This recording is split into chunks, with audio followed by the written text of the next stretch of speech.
Generally अगर देखा जाए तो हमारे देश में जो चीज सबसे ज्यादा परफेक्ट टाइम पे होती है तो वो इलेक्शन है, क्योंकि भैया देश को चलाने के लिए गवर्नमेंट की नीड्स होती है और ये जो पॉलिटिकल पार्टी है वो इलेक्शन कंटेस्ट करके गवर्नमेंट फॉर्म करती है ताकि वो मेजर डिसीजन ले सके और देश को आगे बढ़ा सके। सवाल यहां पर यह आता है कि आखिरकार इतने बड़े देश के अंदर इलेक्शन इतना स्मूथ तरीके से कैसे हो जाता है। इतना बड़ा इलेक्शन अगर हम पूरे कंट्री का बात करें जिसमें 90 करोड़ से प्लस वोटर्स है, एक ही टाइम पे रिजल्ट भी आ जाता है। वेरियस स्टेट्स के अंदर इलेक्शन कंडक्ट होते हैं, वहां पर भी आराम से सारी चीजें हो जाती है। कितना स्मूथ तरीके से चीजें काम करती है, ये सारी जानकारी बच्चों आपको इस चैप्टर में जो कि है इलेक्टोरल पॉलिटिक्स में अच्छे से समझ आने वाली है, क्योंकि आज हम वन शॉट में इस पूरे ही चैप्टर को कंप्लीट करने वाले हैं। चैनल पे नए सब्सक्राइब जरूर कर दीजिएगा, बड़ा ही इंटरेस्टिंग चैप्टर है। इसे आप सिर्फ एक इंटरेस्ट के साथ ही समझिएगा क्योंकि आपको और ज्यादा इसमें नॉलेज मिलने वाली है। जनरल तरीके से भी बता रहा हूं, ठीक है। चलिए फिर बिना किसी देरी के साथ शुरू करते हैं आज के इस वीडियो को।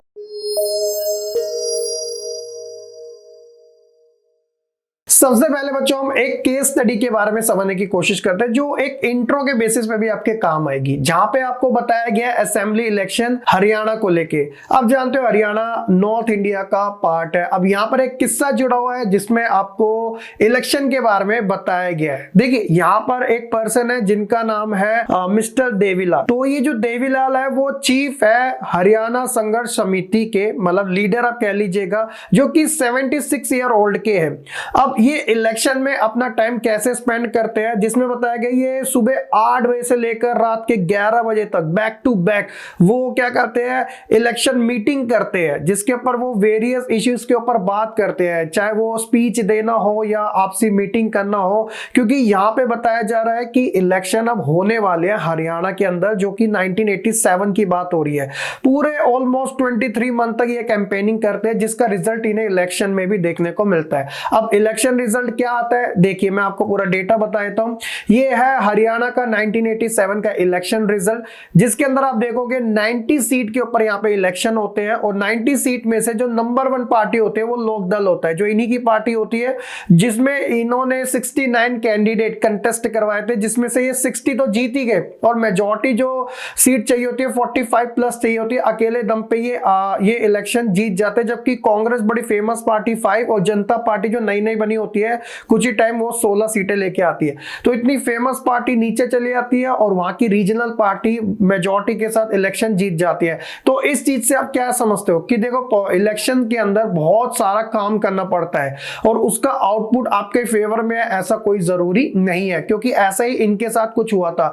1987 में तो ये इलेक्शन जीत गए। जब नेक्स्ट टाइम 1992 में आफ्टर 5 ईयर इलेक्शन होता है हरियाणा में, तो वहां कांग्रेस जीत जाती है, जबकि जीतना तो इन्हें चाहिए था, क्योंकि ये वेरियस वादे करते हैं और वो पूरा भी करते हैं। बट फिर भी इलेक्शन की सबसे बड़ी चीज है इंडिया के अंदर कि कोई भी यहाँ पे परमानेंट नहीं है। सिटिंग एमएलए सिटिंग एमपी भी अपना नेक्स्ट इलेक्शन जो है वो हार सकते हैं, फिर चाहे वो इतना अच्छा कैंपेन या फिर उनका जो ड्यूरेशन था वो क्यों ना इतना अच्छा गया। क्योंकि यहाँ पे सबसे इंपॉर्टेंट चीज है कि जनता ही मालिक है। अगर उसे कुछ लूप होल्स लगता है तो वो उसके ऊपर जरूर आवाज जरूर उठाती है। तो ये सारी चीजें बच्चों एक इलेक्शन के पॉइंट ऑफ व्यू से आपको इंट्रोडक्शन में बताएगी थी। सवाल आता है कि इलेक्शन आखिरकार क्या होते हैं। तो सिंपली हमारे देश के अंदर N election is a process through which people choose their representative at regular intervals. तो आप हमारे देश की अगर बात करो तो मेजरली 3 टाइप के इलेक्शन जो डायरेक्ट इलेक्शन भी कहे जाते हैं, एक सेंट्रल लेवल के, एक स्टेट लेवल के और एक लोकल लेवल के। सेंट्रल लेवल पे हम एमपी को इलेक्ट करते हैं, स्टेट लेवल पे हम एमएलए को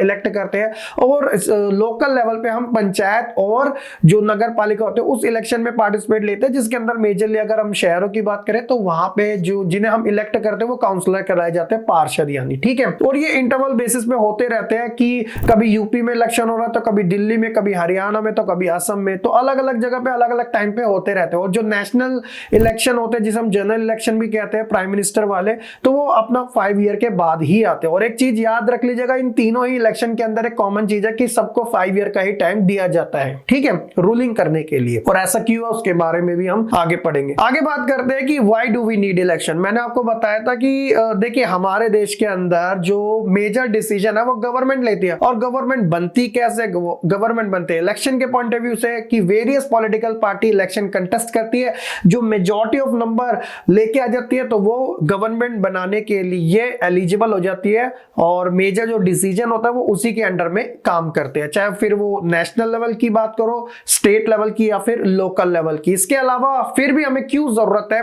क्योंकि सबसे पहली चीज इंपॉर्टेंट आती है कि we can choose who will make law for them. हम इसलिए इलेक्शन की हमें जरूरत होती है ताकि हम ये पता लगा सके हमारे लिए जो कानून है वो कौन बनाएगा। So that is the reason हमें इलेक्शन चूज करते हैं। वी कैन चूज, हम चूज कर सकते हैं who will form the government and take a major decision, कि कौन सरकार बनाएगा और कौन मेजर डिसीजन लेगा, इस वजह से इसकी जरूरत पड़ती है। और तीसरा है we can choose the party whose policy will guide the government and law making. तो जो मैनिफेस्टो लेके आती है वेरियस पॉलिटिकल पार्टी की, देखो अगर हम गवर्नमेंट में आ जाते हैं तो हम आपके लिए वेरियस चीजें करेंगे जो आपके बेनिफिट के लिए होगी, क्योंकि ये डेमोक्रेसी या ऑटोक्रेसी नहीं है। So that is the reason कि वी नीड अ इलेक्शन। ठीक है, आगे हम बात करते हैं कि what makes an election democratic. वो क्या चीज है जो इलेक्शन को एक डेमोक्रेटिक बनाती है। आपको एक चीज याद रखनी होगी कि जब भी मैं आपको बोल रहा हूं कि इलेक्शन के बारे में, तो आप ये नहीं सोचोगे कि सिर्फ डेमोक्रेटिक कंट्री के अंदर ही इलेक्शन कंडक्ट होते हैं, नहीं,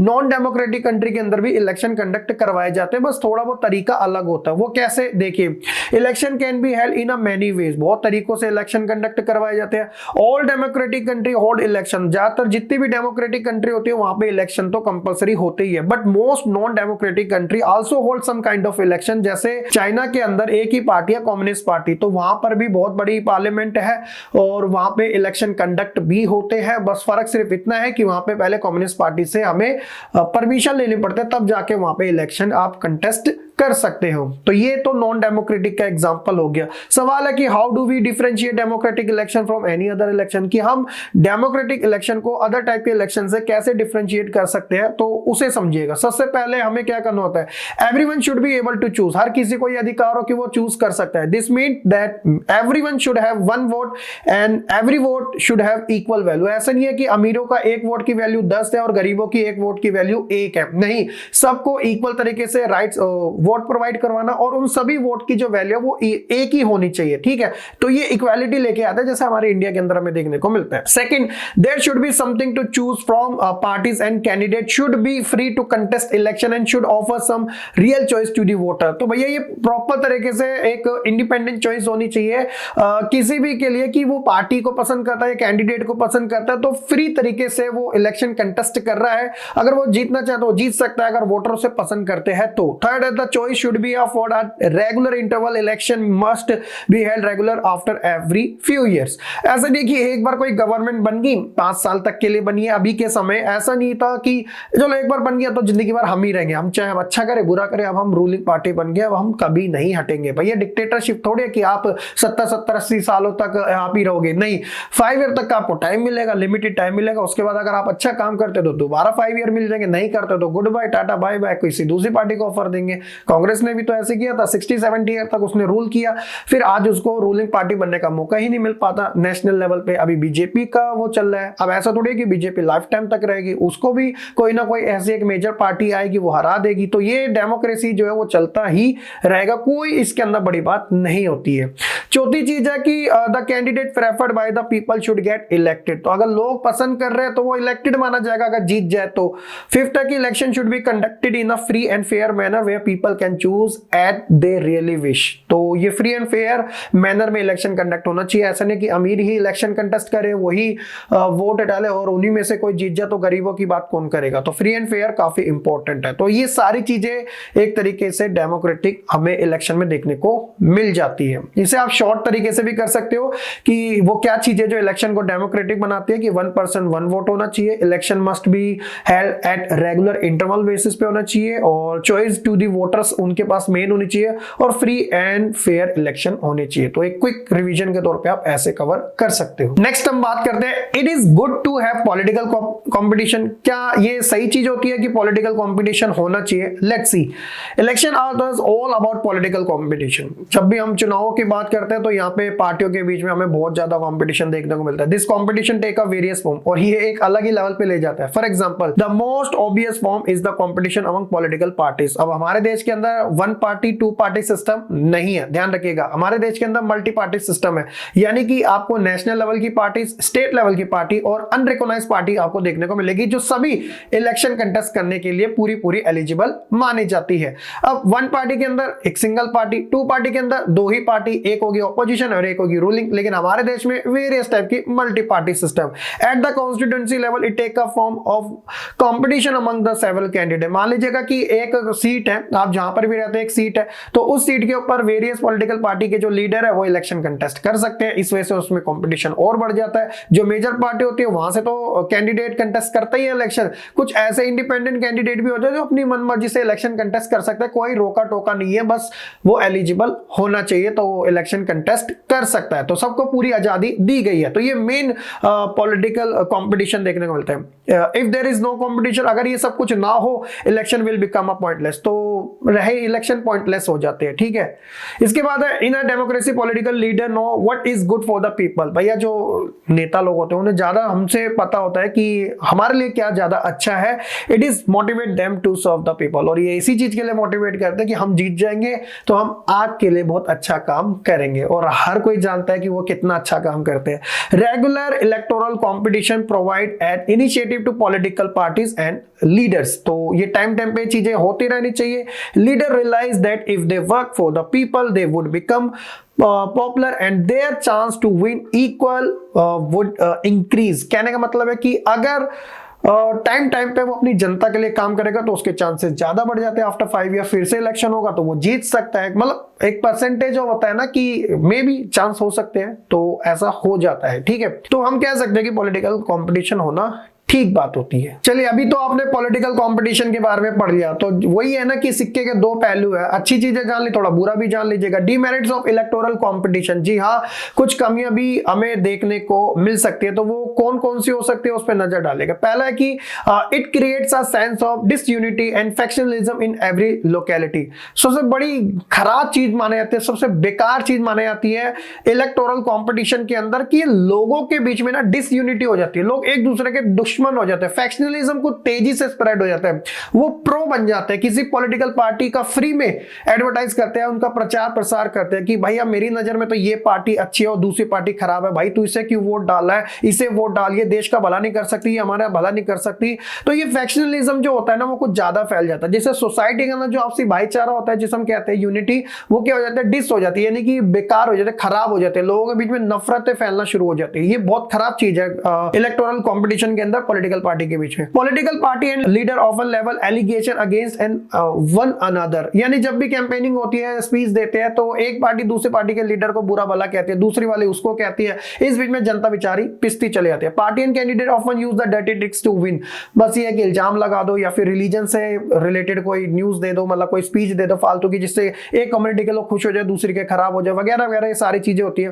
pressure to win electoral fight does not allow sensible long term policy to be formulated. अगर आप ऐसे करके जीतते हो तो ये लॉन्ग टर्म के लिए वैसे भी सही नहीं माना जाता। In respect the above demerits और unhealthy competition, some good people who may to wish to serve the country do not enter this arena. कुछ ऐसे भी लीडर है, हम सभी लीडर को नहीं कह सकते, बहुत सारे ऐसे फेमस लीडर भी रहे हैं जो कि एक्चुअल में काम करना चाहते हैं, एक्चुअल में सर्व करना चाहते हैं अपने देश के लिए, और वाकई में वो अच्छी पॉलिसीज भी लेके आते हैं जो लोगों के आइडियल भी माने जाते हैं। क्या आप इनमें से कुछ जानते हो? कमेंट सेक्शन में मुझे जरूर बताइएगा। नेक्स्ट हम बात करते हैं what is our system of elections. देखिए, हमारे देश का जो इलेक्शन सिस्टम है वो काफी स्मूथ माना जाता है और इतना भी कॉम्प्लिकेटेड सा नहीं है। बड़ा ही सिंपल तरीके से यहाँ पे इलेक्शन कंडक्ट करवाए जाते हैं। तो वो कैसे कैसा है, यही इस लेसन के अंदर सबसे मेन पॉइंट के बारे में बात हो रही है, जिसके वेरियस फैक्टर है। सबसे पहले हम बात करेंगे जनरल इलेक्शन की। अब देखो जनरल इलेक्शन का मतलब क्या होता है, आप उसे समझिएगा। सबसे पहले मैंने आपको बताया था कि हमारे देश में 3 टाइप के इलेक्शन होते हैं जो डायरेक्ट तरीके से होते हैं। इसके अलावा कुछ ऐसे इलेक्शन है जो कि नॉन डायरेक्ट होते हैं। अब ये डायरेक्ट और नॉन डायरेक्ट का मतलब क्या है या इनडायरेक्ट का मतलब क्या है, सिंपली इसके अंदर ये होता है कि जब मैं आपको डायरेक्ट इलेक्शन की बात बोल रहा हूं तो वो सभी पर्सन जो 18+ है, डजंट मैटर कि उनका रिलीजन, कास्ट, जेंडर कोई सा भी हो, बस वो एलिजिबल है, देश के नागरिक है, तो वो वोट डाल सकते हैं डायरेक्ट तरीके से अपने एमपी के लिए, अपने एमएलए के लिए और अपने काउंसलर के लिए। अगर मैं बोलता हूं इनडायरेक्ट इलेक्शन की, तो ये वो इलेक्शन होता है जिसके अंदर 18+ जो भी वोटर है वो वोट नहीं डालते, यानी कि उनके द्वारा जो इलेक्टेड एमपी एमएलए होते हैं वो उनके थ्रू वोट डालते हैं, जिसके अंदर प्रेसिडेंट का इलेक्शन, वाइस प्रेसिडेंट का इलेक्शन इंक्लूड होता है। तो हमारे देश के अंदर जनरल इलेक्शन की बात करें, election are held in all constituency, ये जगह का नाम होता है, एरिया का, at the same time either on the same day और within a few days, तो उसे हम जनरल इलेक्शन के नाम से जानते हैं। मान लीजिएगा कि यूपी के अंदर इलेक्शन हो रहा है, तो ये सिर्फ यूपी के जो लोग हैं वही एलिजिबल है यूपी के अंदर इलेक्शन वोट डालने के लिए। अगर दिल्ली में हो रहा है तो दिल्ली में, लेकिन याद रखिएगा जब अगर पूरी कंट्री में इलेक्शन हो रहा है तो वो सभी जने वोट डाल सकते हैं अलग अलग टाइम पे, फेजेस पे। अभी मैं आपको बताता हूं, पहला जो इलेक्शन होता है वो होता है लोकसभा का इलेक्शन, जिसके अंदर हम एमपी यानी मेंबर ऑफ पार्लियामेंट को इलेक्ट करने का काम करते हैं। तो ये प्राइम मिनिस्टर होता है, इलेक्शन भी कहा जाता है क्योंकि इसके अंदर जो भी एमपी होते हैं अगर ये मेजॉरिटी के साथ जीत जाए किसी पार्टी से, तो वो डिसाइडेड करते हैं कि उनका लीडर कौन होगा जो कि देश को एज अ पीएम सर्व करे। ठीक है, दूसरा जो इलेक्शन होता है वो लेजिस्लेटिव असेंबली का होता है, जिसके अंदर जो वोटर्स होते हैं पर्टिकुलर स्टेट से रिलेटेड वो अपने एमएलए को चुनने का काम करते हैं। तो ये सारे एमएलए जो चुने होते हैं वो किसी पार्टी से बिलोंग करते हैं, तो वो अगर वो मेजॉरिटी के साथ वो पार्टी जीत जाती है, वो डिसाइडेड करती है कि उनका लीडर कौन होगा जो उस पर्टिकुलर स्टेट को सर्व कर सके एज अ सीएम। इसके बाद एक और इलेक्शन होते हैं जो कि लोकल बॉडी के इलेक्शन होते हैं, क्योंकि आसपास की जो प्रॉब्लम्स होते हैं वो लोकल लेवल के लीडर ज्यादा अच्छे से समझते हैं। तो जिसे हम ये 2 टाइप के होते हैं, एक होते हैं गांव के लिए, विलेज के लिए पंचायत इलेक्शन, और शहरों के लिए एमसीडी के इलेक्शन, जिसे हम नगर पालिका वाले भी इलेक्शन के नाम से जानते हैं। तो इसके अंदर मेजरली हम शहरों की बात करें तो हम उधर काउंसलर को चुनते हैं। तो ये जो काउंसलर होते हैं जिन्हें पार्षद कहा जाता है, ये सारे मिलकर अपने एक मेयर को चुनने का काम करते हैं जो उस पर्टिकुलर स्टेट के अंदर लोकल लेवल पे एक मेन लीडर होता है। ठीक है, तो ये तो हो गया जनरल इलेक्शन, कॉमन चीज है, इन सभी को 5 ईयर तक का ही टाइम दिया जाता है, डिक्टेटरशिप स्टैब्लिश ना हो जाए, दैट्स अ रीजन। दूसरा होता है इन्हीं इलेक्शन का एक सब पार्ट है, वो है बाय इलेक्शन। मान लीजिएगा कि कोई कैंडिडेट जीत गया as a MP, as a MLA या फिर एज अ काउंसलर, तो उसको 5 ईयर तक का टाइम मिलता है रूल करने के लिए उस पर्टिकुलर कॉन्स्टिट्यूएंसी के अंदर। अनफॉर्चुनेटली उसकी आफ्टर अ 2 ईयर या 1 ईयर डेथ हो जाती है, तो जो रेस्ट ईयर रह गया है तो उसके ऊपर दोबारा से क्या होते हैं, बाय इलेक्शन कंडक्ट करवाए जाते हैं उस टाइम पीरियड को फुलफिल करने के लिए। एक पहली कंडीशन होगी। दूसरा हो गया कि मान लीजिएगा कि कोई लीडर था, वो किसी पर्टिकुलर कॉन्स्टिट्यूएंसी से जीत गया, अब जीतने के बाद उसने आफ्टर अ 2 ईयर उस पार्टी को छोड़ दिया, वो किसी दूसरी पार्टी में चले गया, XYZ रीजन की वजह से, उसकी चल नहीं रही होगी या कहीं अच्छा ऑफर आ गया होगा, तो वो जगह फिर से वैकेंट हो जाती है, उसके ऊपर री इलेक्शन कंडक्ट करवाए जाते हैं उस पर्टिकुलर टाइम के लिए। 2 ईयर उनने कंप्लीट करे, 3 ईयर कोई और करेगा। ये कंडीशन भी अप्लाई होते हैं, इस वजह से हम इसे बाई इलेक्शन के नाम से जानते हैं। Some time election is held only for one constituency और a 2 to fill the vacancy caused by the death और रेजिग्नेशन ऑफ अ मेंबर। अब ये किसी में भी हो सकता है। चलिए नेक्स्ट हम बात करते हैं इलेक्टोरल कॉन्स्टिट्यूएंसी। अब याद रखिएगा कॉन्स्टिट्यूएंसी को हम सीट के नाम से जानते हैं, उस पर्टिकुलर एरिया के नाम से जानते हैं। The country is divided into different area based on population for the purpose of election which are called electoral constituency. For Lok Sabha अगर हम बात करें देश के सबसे बड़े इलेक्शन लोकसभा की, तो कंट्री डिवाइडेड 543 कॉन्स्टिट्यूएंसी, आप इसे सीट भी कह सकते हो। ये जो होती है वो अलग अलग वेरी करते हैं पॉपुलेशन के बिहाफ पे। Similarly each state is divided into a specific number of assembly constituency.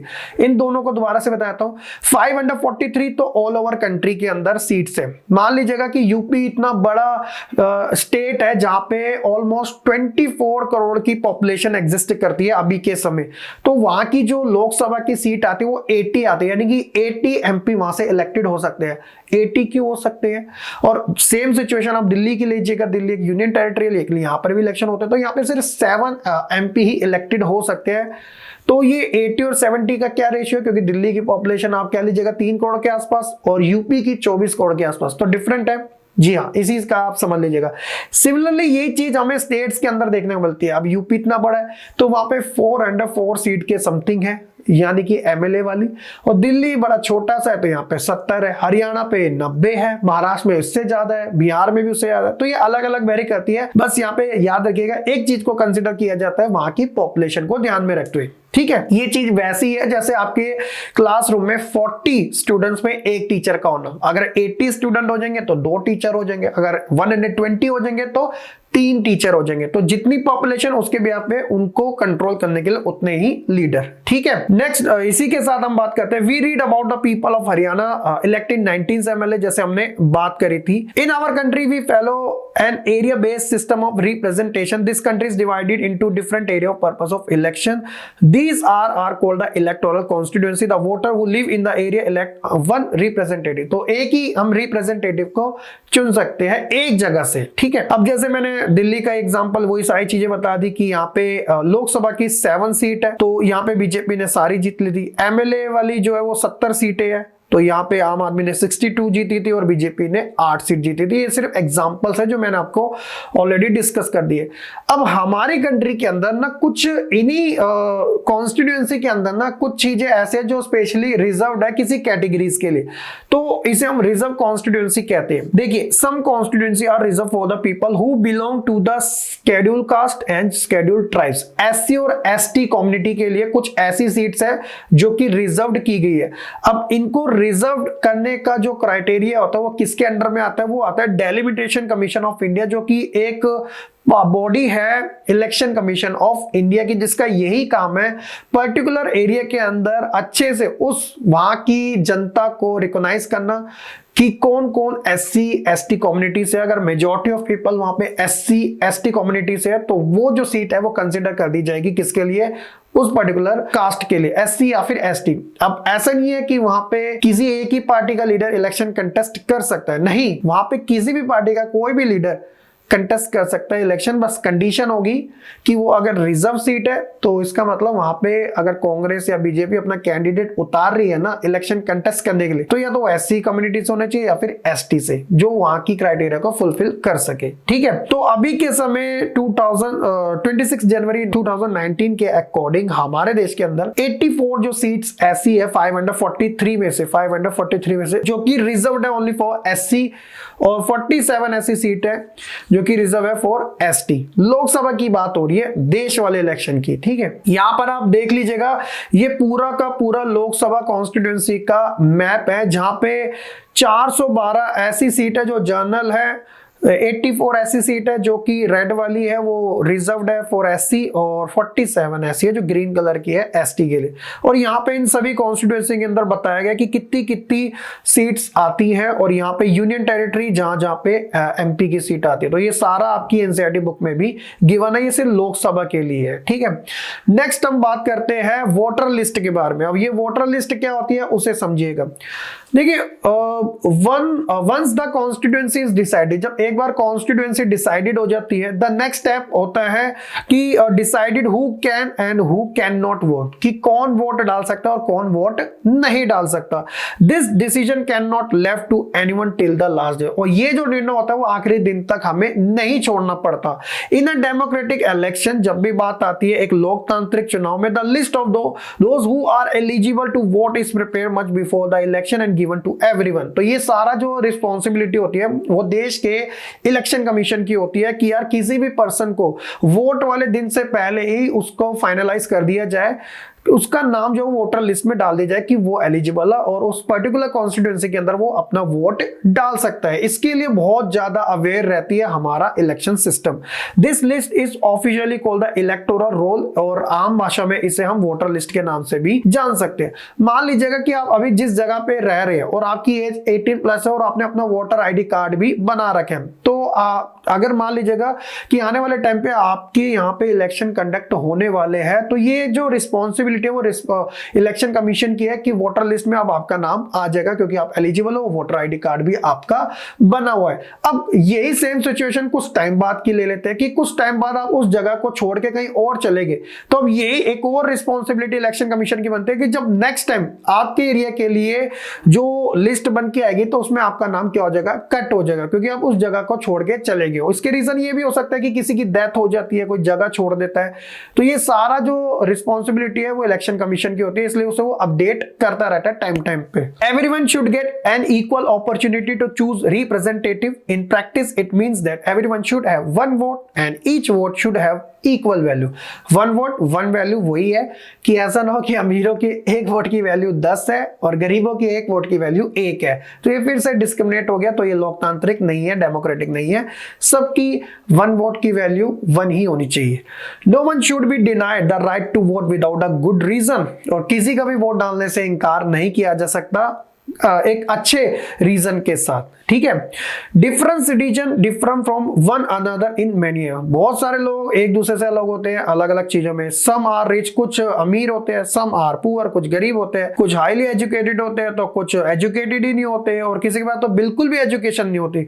कुछ काइंड होते हैं तो कुछ काइंड नहीं होते हैं, but all of them are human. ये सब ह्यूमन बींग्स है और जिनकी अपनी नीड्स है और अपने व्यूज है। This is why all them deserve to have an equal say in a decision them affect them, और इसी वजह से हमारे यहाँ पे वन वोट वन वैल्यू रखी गई है, ठीक है। In our country all citizen 18 plus and can vote in election. Every citizen has right to vote regardless of his her caste, religion और जेंडर, ठीक है।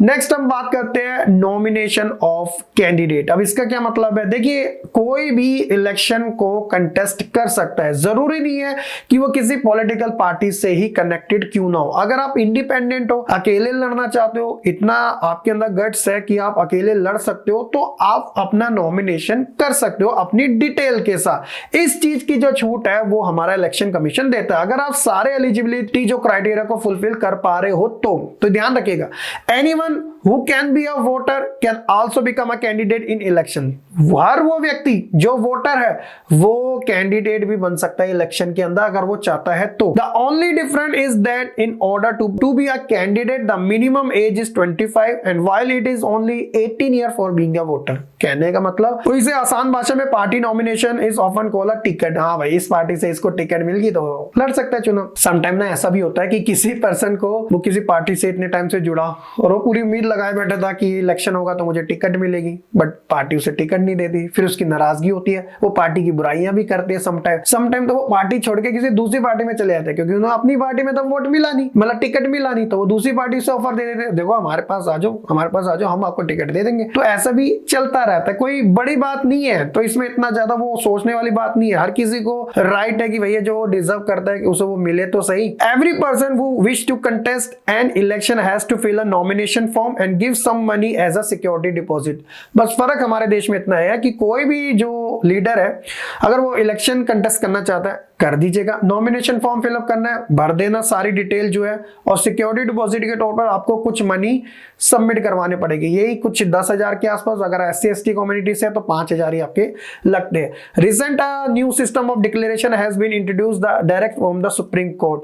Every candidate has to make legal declaration given full details. तो अभी कुछ हाल फिलहाल में election system के अंदर रिफॉर्म लाने के लिए सुप्रीम कोर्ट ने कुछ मेजर डिसीजन भी दिए थे कि अब आपको डिक्लेरेशन देना पड़ेगा एक लीगल तरीके से अपनी फुल डिटेल के साथ। वो क्या क्या होगा, जब भी आप नॉमिनेशन का फॉर्म फिलअप करोगे तो वो होगा कि उस पर्टिकुलर कैंडिडेट के ऊपर कौन कौन से सीरियस क्रिमिनल केसेस पेंडिंग है, वो जानकारी हमें मिल सकती है कि अगर मेरे एरिया से कोई एक नेता इलेक्शन लड़ रहा है तो मैं साइट पे जाके देख सकता हूं कि इसके पीछे क्रिमिनल केसेस कितने लग रहे हैं। इससे मुझे ये आइडिया मिलेगा कि यार ये बंदा ठीक नहीं है, मैं इसे वोट क्यों करूं, यार ये तो जीत जाएगा पैसों के दम पे। Detail of the asset and liabilities of the candidate and his और हर फैमिली, उसे अपनी संपत्ति का पूरा ब्यौरा देना पड़ेगा कि भाई कितना माला माल है ये, कि ये पैसों के दम पे जीत के आ रहा है, अपनी कोई इसकी वो नहीं है, एलिजिबिलिटी कुछ नहीं है, ये कुछ कर भी सकता है नहीं, बस पैसे दे दिए, पार्टी से टिकट मिल गया, चुनाव लड़ा, जीत जाएगा पैसों के दम पे। तो एक वोटर होने के नाते हमें इन चीजों का भी ध्यान रखना जरूरी है, और ये भी पता होना चाहिए कि भाई जो लीडर खड़ा हो रहा है क्या वो पढ़ा लिखा भी है या बेवकूफ है या कुछ और है या कुछ क्या अपने वैसा तो नहीं है कि जो उसका मन में आएगा वो डिसीजन लेगा, मतलब इलेक्शन कैंपेनिंग से पहले तो ऐसे, इलेक्शन होने के बाद चल निकल, मुझे नहीं पता, मैं तो जीत गया, ऐसा भी होता है। मैं सिर्फ अपनी तरीके से नहीं बोल रहा हूं, आप अच्छे से इन चीजों को जानते हो, ठीक है। ये सारी चीजें एक वोटर को बताने के लिए एक डिक्लेरेशन निकाला गया था नॉमिनेशन फॉर्म के अंदर, और ये नॉमिनेशन फॉर्म बड़ा ही सिंपल सा होता है। ये आप एग्जांपल देख सकते हैं जहां पे डिटेल आपको फिलअप करने पड़ते हैं ड्यू डेट से पहले, ठीक है। और नॉमिनेशन को फिर एक तरीके से वेरीफाई भी किया जाता है कि एक्चुअल में जो उसने डेट डाली है वो सही है या नहीं, नॉमिनेशन पास है उसका या फिर फेल है, ये भी इलेक्शन कमीशन बाद में आपको बताता है। अब यहां तक तो हमने सारी चीजें सीख लिया, होप्स हो कि आपको काफी अच्छे से समझ भी आ रही है। तो एक चैलेंज है आपके लिए, अपनी प्रोग्रेस को चेक कर लीजिएगा। यहाँ पे कुछ चीजें बताई गई है और उसके फीचर्स यहाँ पे दिए गए, ऑप्शन आपके सामने गिवन है। आप इस वीडियो को स्टॉप करके आराम से इस क्वेश्चन को रीड आउट कर लीजिएगा और मुझे बस कमेंट सेक्शन में इसका आंसर दे देना, ऑप्शन ए, बी या सी या डी, जिसका भी सही होगा उसको हार्ट हमारी तरफ से, ठीक है। तो पता चल जाएगा, ठीक है। ये आपकी प्रोग्रेस के लिए। नेक्स्ट हम बात करते हैं इलेक्शन कैंपेन की। चलो भैया, अब हमने नॉमिनेशन भर दिया, हमने नॉमिनेशन का फॉर्म भर दिया, अब क्या करें? अब ऐसे थोड़ी बैठना है, अब भैया इलेक्शन भी तो लड़ना है। आपने इलेक्शन लड़ने के लिए ही तो फॉर्म फिलअप किया है, तो अब आपने फॉर्म फिलअप कर दिया, लोगों को पता ही नहीं कि इस एरिया से आप खड़े हो, तो लोगों को पैसा कैसे चलेगा भैया? कैंपेन करने पड़ेगा भैया, अपना ग्रुप साथ में लेके आना पड़ेगा। ये गाड़ियों से जाना, इधर उधर जाना, स्पीकर से बताना कि मैं आपका प्रत्याशी हूं, मुझे वोट दीजिएगा वगैरह, लोगों के माइंड में ये चीजें डालना, प्रचार नहीं तो प्रसार नहीं, है ना। तो इलेक्शन कैंपेन कैसे होगा? The campaign take place for a 2 week period between the announcement of the final list of candidate and date of the polling. जब नॉमिनेशन पास हो जाता है तो उस कैंडिडेट को पता चल जाता है, चलो मेरा नॉमिनेशन पास हो गया, 2-3 हफ्ते तक मैं रज के कैंपेनिंग करूंगा ताकि लोगों को बता सकूं कि मैं कौन हूं और उनका मूड स्विंग कर सकूं ताकि वो मुझे वोट दे सके। इस पीरियड के टाइम पे candidate contact their voters, political leaders, address election meetings and political parties mobilize their supporter. ये सेम सिचुएशन वैसी है स्टार्टिंग में जो हमने देवीलाल जी के बारे में पढ़ी थी। एक दिन में 10-10, 20-20 घंटे काम कर रहे हैं, इतनी सारी मीटिंग्स ले रहे हैं, रिजल्ट उनको मिल रहा है इलेक्शन के टाइम पे। और आप देखते हो टीवी में आज के समय तो डिजिटल चीजें इतनी तेजी से ग्रो है, फेसबुक हो, व्हाट्सएप हो, यूट्यूब हो, हर जगह कैंपेनिंग चलती है इन पॉलिटिकल पार्टीज की। भर भर के वो इन्वेस्ट करते हैं, लोगों को बताते हैं ताकि वो पार्टी या कैंडिडेट जीत सके। सबका एक ही मकसद होता है, जीतना, ताकि पावर्स उनके हाथ में आ सके। कुछ हमारी हिस्ट्री में इलेक्शन कैंपेन बड़े फेमस रहे जिसकी वजह से उनको रिजल्ट भी काफी अच्छा मिला है। जैसे एग्जांपल के तौर पे इंदिरा गांधी का जो इलेक्शन कैंपेन था 1971 का, वो हिस्टोरिकल था, जिसमें इन्होंने एक स्लोगन दिया था, गरीबी हटाओ, रिमूव्ड पॉवर्टी, लोकसभा के इलेक्शन में, जिसको इनको फायदा मिला था। उन्होंने रिमोट एरिया के या फिर जो विलेज में जो लैंडलेस लेबर थे, वुमेन्स है, इन सबको अट्रैक्ट किया था कि हम गरीबी को हटाने का काम करेंगे। ये एक इलेक्शन कैंपेन था इनका, जिनको प्रॉमिस करा था कि देखो अगर मैं जीत गई तो मैं अब ये सारी चीजें कर दूंगी। तो एक्चुअल में वो जीत गई थी, लेकिन गरीबी हटी या नहीं हटी वो आज के समय भी आप देख सकते हो भारत के अंदर।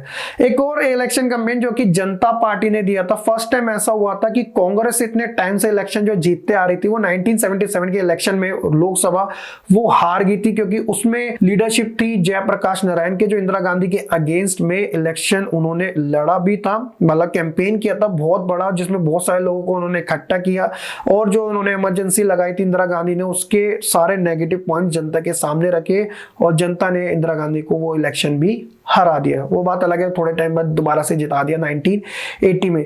एक और है लेफ्ट फ्रंट, जो कि वेस्ट बंगाल में, उन्होंने लैंड टू दी टिलर का एक स्लोगन दिया था 1977 के इलेक्शन में। और एक और आप देख लीजिएगा, protest for self respect of the Telugus with the slogan used by the NT. Rama Rao, जो कि तेलुगु देशम पार्टी के लीडर थे। आंध्र प्रदेश में जब स्टेट असेंबली के इलेक्शन हुए थे तो वो ये जीते भी थे। ये कुछ फेमस कैंपेन है जो आपको बताते हैं कि कितना इंपॉर्टेंट होता है किसी पॉलिटिकल पार्टी और उसके लीडर के लिए कैंपेन करना, अच्छा कैंपेन करना, ताकि जो लास्ट टाइम होता है ना, लोगों का कोई सोचता है कि मैं तो इस पार्टी को दूंगा, लेकिन वो उन लीडर्स के भाषण से, उनकी स्कीम से ना वो टर्न अराउंड हो जाते हैं और वो उस पार्टी को वोट दे देते हैं। So that is the reason campaign इतना ज्यादा इंपॉर्टेंट होता है, इसलिए सारी पॉलिटिकल पार्टी भर भर के इसके अंदर पैसा इन्वेस्ट करती है। Election campaign according to our law no party और कैंडिडेट कैन, तो इलेक्शन कैंपेन के अंदर कोई भी पॉलिटिकल पार्टी या कोई भी कैंडिडेट ये चीजें उनको अलाउ नहीं है, जैसे गवर्नमेंट के रिसोर्सेज का अपने इलेक्शन कैंपेन के लिए यूज करना, ब्राइब और थ्रेट करना, यानी कि लोगों को लालच देना और उनको डराना धमकाना कि मुझे वोट दो वरना मैं तुम्हारा बहुत गलत करूंगा, उनसे अपील करना धर्म और जाति के नाम से, देखो भैया मैं आपके धर्म से हूं, मैं आपकी जाति से हूं, अगर आप मुझे जिताओगे तो भैया मैं आपका भला करूंगा। अच्छा, जनता तो पागल है, जैसे दूसरे लीडर उसके धर्म और उसकी जाति से है नहीं, तो भैया ये तो सारी चीजें जनता के ऊपर थोपनी पड़ती है ना। ये गलत कैंपेनिंग होती है, नेगेटिव कैंपेनिंग होती है, जिसमें लोगों को अट्रैक्ट किया जाता है। और इसके अलावा एक ये भी बताया गया है कि देखो हमारे देश के अंदर जो इलेक्शन होते हैं वो बहुत खर्चीले होते हैं, तो भैया 25 लाख से ज्यादा कॉन्स्टिट्यूएंसी लोकसभा के इलेक्शन और 10 लाख से ज्यादा असेंबली के इलेक्शन में खर्च ना किए जाए। भैया पैसा बचाओ, ये पार्टियां तो इतना पैसा खर्च कर देती है, आता कहां से, टैक्स के बेसिस पे आम जनता से लेना पड़ता है, तो ये चीजों को समझने की जरूरत है। इसके अलावा इलेक्शन कैंपेन के अंदर कोड ऑफ कंडक्ट भी काफी मैटर करता है। Code of conduct election commission के द्वारा एक निकाला गया एक वो है जिसके अंदर जो उनसे एक्सपेक्ट किया जाता है पॉलिटिकल पार्टी और उनके लीडर से कि वो चीजें ना करे, अगर वो करती है फिर भी उसके अंदर वॉयलेट करती है कोड ऑफ कंडक्ट का, तो फिर इलेक्शन कमीशन उसको सजा भी दे सकता है। जैसे कि बोला गया है कि किसी भी प्लेस वर्शिप वाले को इलेक्शन प्रोपेगेंडा में शामिल नहीं करना चाहिए, कोड ऑफ कंडक्ट के अगेंस्ट में है। गवर्नमेंट की व्हीकल, एयरक्राफ्ट और ऑफिशियली जो भी है वो इलेक्शन में यूज नहीं करना चाहिए। वंस इलेक्शन आर अनाउंस, अगर एक बार इलेक्शन अनाउंस कर दिए जाते हैं, minister shall no lay foundation stone of any project, take any big policy decision or make any promises of the providing public facilities। जब एक बार इलेक्शन अनाउंसमेंट हो जाती है तो कोड ऑफ कंडक्ट जो होता है वो इंप्लीमेंट कर दिया जाता है। ऐसी सिचुएशन के अंदर जो मिनिस्टर होते हैं वो किसी भी तरीके की फाउंडेशन स्टोन जो है वो उसके ऊपर राजी नहीं हो सकते हैं और कोई भी बिग पॉलिसी डिसीजन नहीं ले सकते, यहां तक कि वो कोई भी पब्लिक फैसिलिटीज प्रोवाइड नहीं करा सकते, क्योंकि अब इलेक्शन शुरू हो चुकी है। अब जब नई गवर्नमेंट बनेगी तो वही नए डिसीजन ले पाएगी और उस टाइम जोन के अंदर वो जो होगा वो इलेक्शन पीरियड होगा जिसके अंदर वोटर अपने नए लीडर को चुनने का काम करेंगे। दैट इज द रीजन ये code of conduct election campaign के टाइम पे लागू कर दिया जाता है। ठीक है, अब बात आती है polling and counting of the voters, यानी कि इतना सारा कैंपेन किया, मेहनत करी, चलो जैसे आपने एक पूरे साल मेहनत करी, पढ़ाई करी, ये ठीक आपके एग्जाम जैसे ही चल रहा है। अब बात आती है आपने पेपर देके आगे, अब आप आराम से बैठे हो, चलो अब रिजल्ट की वेट करते हैं, अब सबका परफॉर्मेंस बताएगी कि कौन कितना पानी में है और कौन कितना ऊपर है। तो polling and counting of the votes के मतलब है कि the final stage of an election is the day when the voter cast और पोल देयर वोट्स, यानी कि उस दिन लोग वोट डालने जाते हैं। The date is usually called the election day, उस दिन सभी वोट डालने जाते हैं, तो डेमोक्रेसी का एक फेस्टिवल भी कहा जाता है वोटिंग डे। ठीक है, every person whose name in the voter list can go to the nearby polling booth situated usually in the local school और गवर्नमेंट ऑफिस। तो सिंपली भैया जिस दिन वोट डालने की बात आती है, भैया इलेक्शन कैंपेन खत्म हो गया, वोटर की बारी है, वो वोट डालेंगे।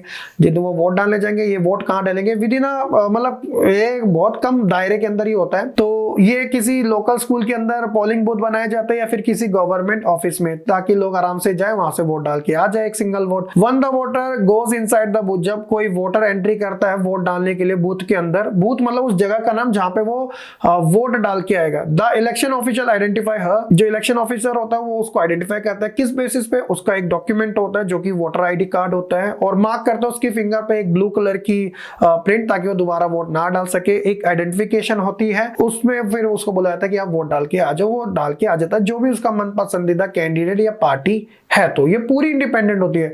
हमारे देश में वोट जो अभी के समय 2 टाइप से डाले जाते हैं बेसिकली। एक होता है बैलेट पेपर, जो कि पेपर में टिक करना पड़ता है, और ये तो बहुत रेयरली, बहुत कम होता है।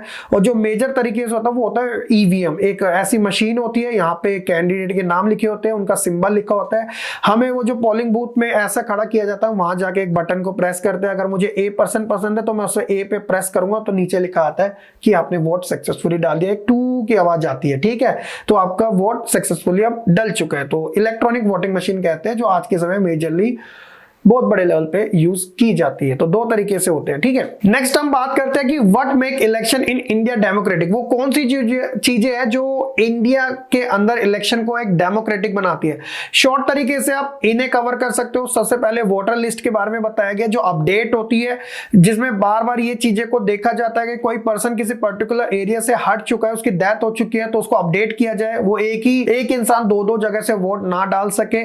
दूसरा होता है कि जो एक्सेसिव यूज होता है मनी का अमीर लोगों के द्वारा और पार्टीज के द्वारा, उसको कंट्रोल में लाया जाए। तीसरा होता है कि जो गवर्नमेंट फैसिलिटीज का मिसयूज किया जाता है रूलिंग पार्टी की तरफ, उसे रोका जाए। इसके अलावा intimidation of the voter and rigging on the polling day.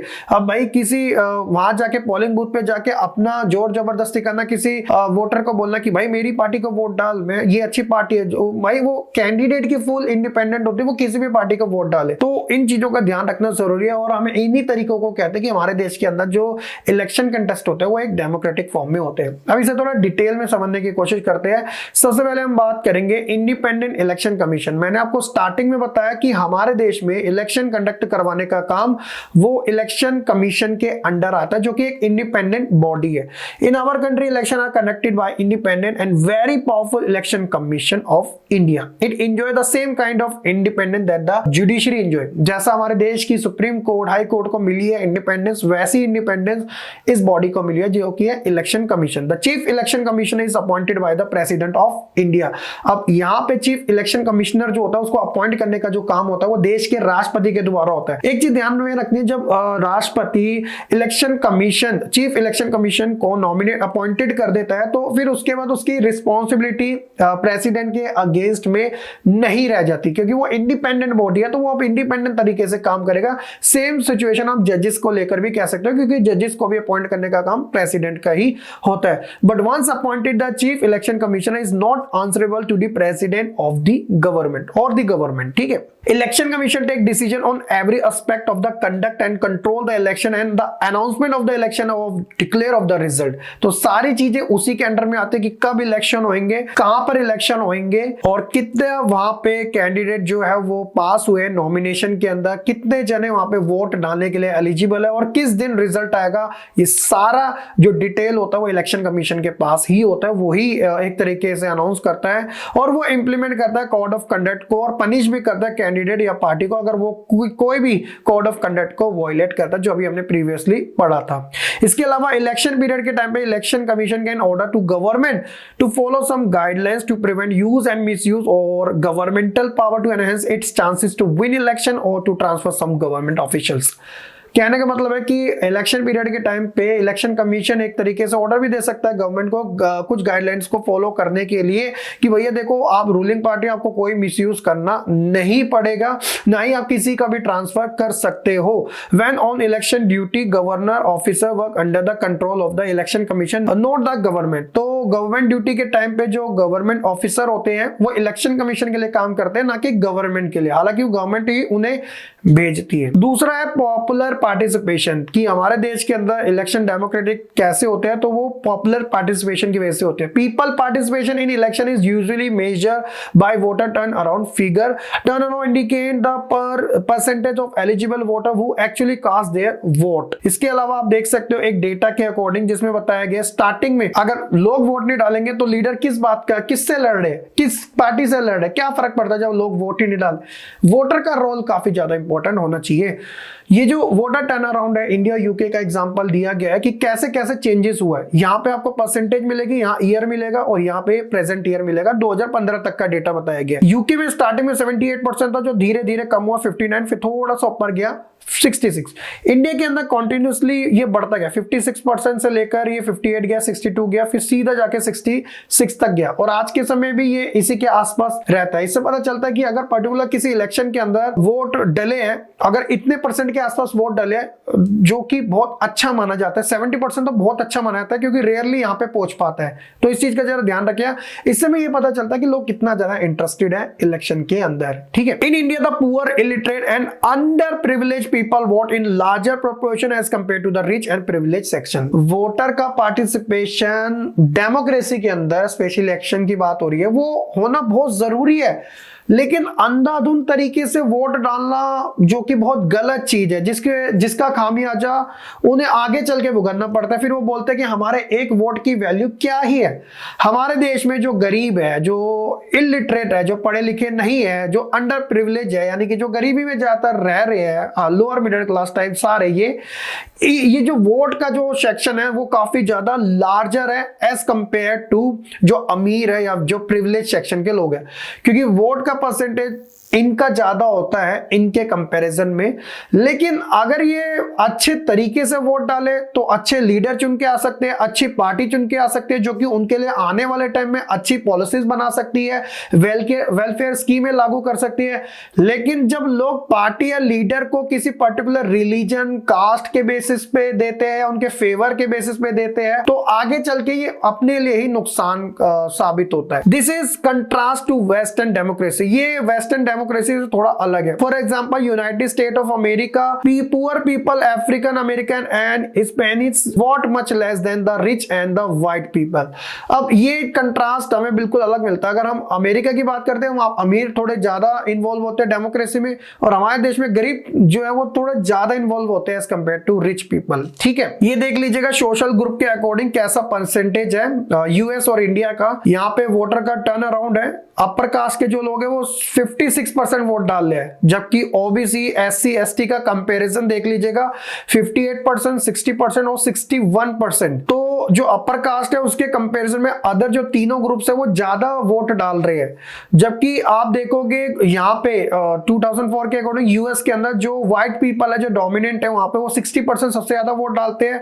Black और हिस्पैनिक जो है वो 56 और 28% ही डालते हैं। तो ये कंपैरिजन, ये कंट्रास्ट आप देख सकते हो कि किस तरीके का है दोनों ही देशों के अंदर। Common people in India attach to the lot of importance to election. They feel they through election they can bring pressure on the political party to adopt policy and programme favourable to them. बताया गया कि जो common people है, आम इंसान, वो election को बहुत ज्यादा इंपॉर्टेंस मानते हैं। वो ऐसा फील करते हैं कि इलेक्शन के टाइम पे हम पॉलिटिकल पार्टी के ऊपर प्रेशराइज कर सकते हैं। अगर हम उनको जितवा रहे हैं तो एक तरीके से ये जो पार्टी है वो हमारे फेवर में काम करे, वो पॉलिसीज को अडॉप्ट करने का काम करे, वो प्रोग्राम अडॉप्ट करे जो हमारे फायदे के हो। बट इसमें से रेयरली कुछ ही हो पाता है। हम प्रॉपर नेगेटिव नहीं सोचते, हम प्रॉपर पॉजिटिव भी नहीं सोच सकते। लूप होल्स हमें दोनों साइडेड देखने को मिलते हैं। They also feel that their votes matter in the way thing are running in the country. वो ये भी सोचते हैं कि जो उनके वोट की वैल्यू है वो काफी ज्यादा इंपॉर्टेंट है, जो कंट्री को आगे बढ़ाने का भी काम कर रही है।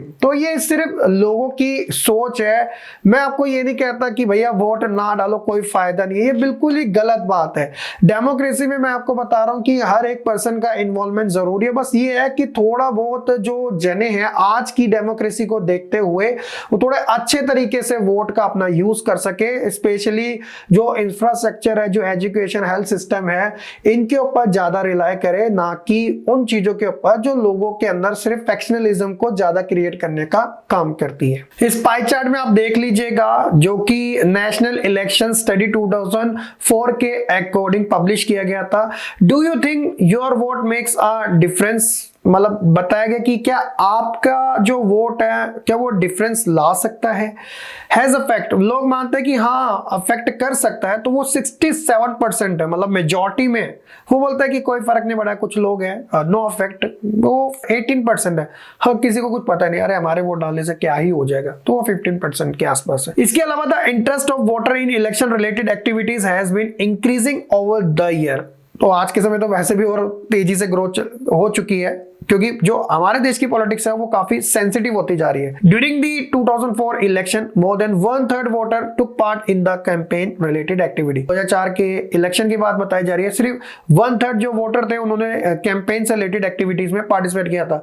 मोर than half of the people identify themself as being close to one or other political party. और इसमें ज्यादातर लोग इस वजह से अपने आप को आइडेंटिफाई किया था उन्होंने कि वो ज्यादा किसी एक पार्टी या किसी एक पर्सन को लेकर काफी ज्यादा उसके क्लोज है, मतलब उसको फुल्ली सपोर्ट करते हैं।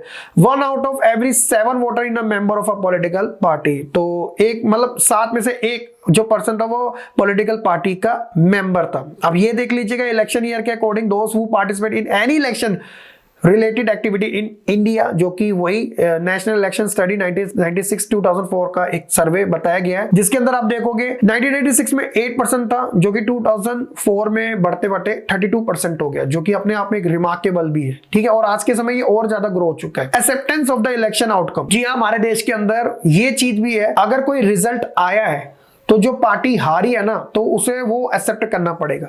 ऐसा नहीं है कि वो प्रोटेस्ट करने बैठ जाएगी, क्योंकि जनता सबसे ज्यादा पावरफुल है। One final test of free and fairness of election has its outcome itself. If election are not free and fair, the outcome always favor the powerful. अगर भाई चुनाव सही तरीके से, निष्पक्ष, फ्री एंड फेयर तरीके से नहीं होगा, तो उसका आउटकम भी ऐसा होगा जो कि पावरफुल होगा, यानी कि किसी एक सिंगल डोमिनेंट पार्टी का। In such a situation ruling party does not lose election. जो रूलिंग पार्टी होगी वो कभी चुनाव हारेगी नहीं। Usually losing party does not accept the outcome of rigged election.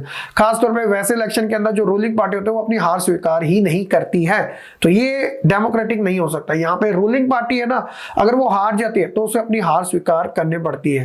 Acceptance of election में मैं आपको कुछ एग्जांपल्स देता हूं। देखिए, the ruling party routinely lose election in India both at the national और स्टेट लेवल। हमारे देश के अंदर जो रूलिंग पार्टी होती है, किसी स्टेट के अंदर है या फिर देश के अंदर, ये पूरे है ना, सेंट्रल गवर्नमेंट या स्टेट गवर्नमेंट के अंदर, इन केस अगर वो इलेक्शन हार जाए तो उसे अपनी हार माननी पड़ती है। बेस्ट एग्जांपल देखिएगा, राजस्थान में इलेक्शन हुए अभी हाल ही फिलहाल में, कांग्रेस की गवर्नमेंट थी, रूलिंग पार्टी थी, क्या हुआ, दोबारा इलेक्शन हुए, बीजेपी वहां जीत गई, तो जो रूलिंग पार्टी थी वो हार गई। ये बड़ी चीज है। In fact in every 2 out of 3 election held in at 25 year the ruling party lost. मतलब कोई पार्टी 25 साल से है, वो भी इलेक्शन हार जाती है। अरे 25 छोड़ो, 60 साल तक कांग्रेस भी रही है, बीच बीच में उसका थोड़ा बहुत हारी है, लेकिन वो भी हारी है। ये सबसे बड़ी बात है डेमोक्रेसी के अंदर। यूएस के अंदर क्या होता है जाता है, इनकम्बेंट और sitting elected representative really loses an election, क्योंकि वहां पे 2 पार्टी सिस्टम है। ज्यादातर होता है कि जो पार्टी रूलिंग है वो बार बार जीत भी जाती है, और इसका एक मेन रीजन है कि वहां पे किसी भी एक पार्टी को जो जीत जाए तो उसे 2 बार ही बनाने का मौका मिलता है, और वहां पे ड्यूरेशन भी 4 ईयर का होता है। ठीक है, इंडिया के अंदर half of the sitting MPs MLA election हार जाते हैं, चाहे वो जीते क्यों ना हो, फिर भी वो हार जाते हैं। तो कोई गारंटी नहीं है कि भैया मैं बन गया मैं ही बार बार जीतूंगा, भैया आफ्टर 5 ईयर हार जाते हैं। Candidate who are known to have spent a lot of money on buying votes and those who known criminal connection often lose election। यानी कि वो कैंडिडेट जो सोचते हैं कि पैसा खर्च करेंगे, वोट खरीद लेंगे, हमारा क्रिमिनल कनेक्शन ज्यादा है, पावर्स के दम पे हम इलेक्शन जीत जाएंगे, तो वो भी भैया हार जाते हैं, क्योंकि जनता बड़ी समझदार होती है। ठीक है, तो ये एक्सेप्टेंस है इलेक्शन आउटकम की, जो भी परिणाम निकला उसे एक्सेप्ट करना पड़ेगा। Barring very few disputed election the electoral outcome are usually accepted as a people verdict by the defeated party. तो ये भी आप ध्यान रखिएगा। इसके बाद है last, challenging to free and fair election, जो कि है candidate and party are lot of money may not be sure of their victory but they enjoy a big and unfair advantage over smaller party and independent. देखिए, हमारे देश में कुछ loop holes हैं, लेकिन उसे आपको समझना पड़ेगा कैसे। जो कैंडिडेट या पार्टी के पास बहुत सारा पैसा होता है, मैंने अभी आपको बताया था ना, ऐसे लोग भी हार जाते हैं। ये बात बिल्कुल सच है। कुछ इनके पास एडवांटेज होती है। मैं आपको एग्जांपल देता हूं, ये मीडिया के अंदर अपना अच्छा खासा प्रमोशन करवा सकते हैं। क्यों? क्योंकि इन्वेस्टमेंट करने के लिए फंड्स इनके पास अवेलेबल है। जगह जगह अच्छा खासा कैंपेन कर सकते हैं, बहुत सारे जो पोस्टर्स होते हैं उन्हें छपवा सकते हैं, प्रिंट करवा सकते हैं, मतलब इन्वेस्ट कर सकते हैं और लोगों को लुभा सकते हैं, अट्रैक्ट कर सकते हैं अपनी ओर पैसों के दम से। और ये होता भी आया है खास तौर पे रूलिंग पार्टी के साथ, चाहे वो कोई भी रही हो। जो पार्टी छोटी होती है उनके पास इतना कैंपेन करने के लिए पैसा नहीं होता, जिस वजह से उनको कभी कभी इलेक्शन में भी हार मिल जाती है। कभी कभार छोड़ो, अक्सर देखने को मिल जाती है। मेजरली हमारे देश में कौन सी पार्टी सबसे स्ट्रॉन्ग है? देखो, हमारे देश में 6 नेशनल पार्टी है, 2 ऐसी पार्टी जो आपस में टकराव है, कांग्रेस वर्सेस बीजेपी। जब भी नेशनल इलेक्शन की बात आती है इनके बीच में लड़ाई होती है। लेकिन आपको पता है कि हमारे देश के अंदर 54 से ज्यादा तो स्टेट पार्टी है और 2500 से ज्यादा अनरिकॉग्नाइज्ड पार्टी है। तो ये जो 2500 अनरिकॉग्नाइज्ड पार्टी है, उनका नाम हमें खुद ही नहीं पता होता। क्यों नहीं पता होता? क्योंकि वो ऊपर नहीं आ पाती, और ऊपर आने के लिए भैया इन्वेस्ट करना पड़ता है, पैसा चाहिए होता है। जब पार्टी के पास पैसा नहीं होगा तो वो कहां से आगे बढ़ेगी? क्योंकि लीडर्स को भी तो पैसा देना होता है, कोई फ्री में थोड़ी जुड़ेगा। In some part of the country candidate with criminal connection has been able to push other out of the electoral race to secure a ticket from the major party. और पैसों के दम पे कुछ ऐसे कैंडिडेट भी होते हैं जो पार्टी के अंदर पार्टी के अंदर, हालांकि उनकी कोई एलिजिबिलिटी नहीं है टिकट पाने की, लेकिन वो पार्टी को बहुत सारा फंड्स दे देते हैं और फंड्स के बेसिस पे पार्टी को किसकी जरूरत होती है, फंड्स की तो जरूरत होती ही है। तो वो कैंडिडेट जो बहुत अमीर होता है, जिसके पास इतने सारे क्रिमिनल केसेस होते हैं, तो उसको पार्टी टिकट भी दे देते हैं, जा तू जी ले अपनी जिंदगी, तो वो जीत जाता है। और वो क्यों आना चाहता है, मतलब वो रूल में क्यों आना चाहता है, रूल करना क्यों चाहता है, क्योंकि वो और ज्यादा सिक्योर हो जाता है, क्योंकि भैया जो काम कोई नहीं कर सकता वो काम लीडर कर सकते हैं, बस हमारे देश की ये सबसे बड़ी खास बात। तो ये था बच्चों हमारा chapter number 3 electoral politics. Hope so कि आपको सारी चीजें अच्छे से समझ आ चुकी होगी। कुछ इंपॉर्टेंट फैक्ट देख लीजिएगा। 16 जो लोकसभा थी उसमें वुमेन का जो रोल था वो 12% के आसपास था, यानी कि 12% वुमेन की साइड से आया था, जो कि काफी कम है, लेकिन ये आगे बढ़ सकता है आगे भी। Election commission often refuse the accept the government's advice but when the election should be held. बताया गया कि इलेक्शन कमीशन गवर्नमेंट की एडवाइस को रिफ्यूज भी कर सकती है, जी हाँ, लेकिन जब इलेक्शन होने के बाद अगर कोई दे उसको सजेशन तो उसे लेना पड़ता है। 16 लोकसभा के अंदर 440 मेंबर थे जिनके एसेट जो थे वो 1 करोड़ से ज्यादा के थे, मतलब उनकी संपत्ति, बैंक बैलेंस, सब कुछ देख लीजिएगा, लीडर ही अमीर होते हैं। After losing an election the chief minister said I respect the people verdict. ये तो हर पार्टी का नारा होता है, हर एक लीडर का। जनता जिसे चाहेगी उसे जितवाएगी, जनता जिसे चाहेगी उसे हरवाएगी, उन्हीं का हुक्म हमारे सराखों पर, चाहे वो जीत के शब्द हो चाहे वो हार के शब्द हो, ये एक्सेप्ट करना पड़ता है, ठीक है। कुछ इंपॉर्टेंट टर्म्स भी थी इस इलेक्शन के अंदर जो मैंने आपको बता दी। कोड ऑफ कंडक्ट का मतलब होता है कि रूल एंड रेगुलेशन पार्टी या लीडर को फॉलो करना इलेक्शन के टाइम पर। कॉन्स्टिट्यूएंसी कहते हैं ज्योग्राफिकल एरिया को, जो कि एक सीट होते हैं उस पर्टिकुलर पॉपुलेशन के लिए जहां से कोई रिप्रेजेंटेटिव चुन के आ सकता है। होते इलेक्शन कंटेस्ट करने के लिए बहुत सारे, लेकिन चुन के सिर्फ एक ही आता है। इनकम्बेंट का मतलब होता है कि कोई भी पार्टी, कोई भी लीडर जो बैक टू बैक बार बार इलेक्शन जीतता आ रहा है, तो वो उसे हम सिटिंग एमपी एमएलए के नाम से जानते हैं। अगर वो किसी टाइम मतलब उसकी स्ट्रीक ब्रेक हो जाए तो उसे हम कहते हैं एंटी इनकम, यानी कि अब उसके आगे इसमें कोई और आ चुका है। लेकिन अगर लगातार कंसेक्यूटिव विन वो जीतता जा रहा तो इनकम्बेंट वो माना जाएगा जो उस समय एग्जिस्ट करता है। लेवल प्लेइंग फील्ड, तो इसका मतलब होता है कि भैया मैदान में आके लड़ना इक्वल अपॉर्चुनिटी के बेसिस पे, देखते हैं किसमें कितना है दम इलेक्शन कैंपेनिंग के बेसिस पे। इसके अलावा यही सारी चीजें थी। और एक क्वेश्चन मैं आपके लिए छोटा सा छोड़ देता हूं। बताया गया कि which of the following statement of the reason for conducting election are false. गलत बताना है भैया। यहां तक अगर लेसन देख रखा है ना तो मेरे को आंसर चुपचाप आराम से कमेंट करके बता दो। अगर आपको अच्छे से समझ आ चुका है तो सही होना चाहिए, मैं यही आपसे उम्मीद करता हूं। तो यही था आज की इस क्लास में वन शॉट में। होप सो कि आपको काफी अच्छे से समझ आ चुका होगा। बाकी हम मिलेंगे अपनी नई वीडियो में, तब तक के लिए आप खुश रहे, पढ़ते रहे और ऐसे ही आगे बढ़ते रहे।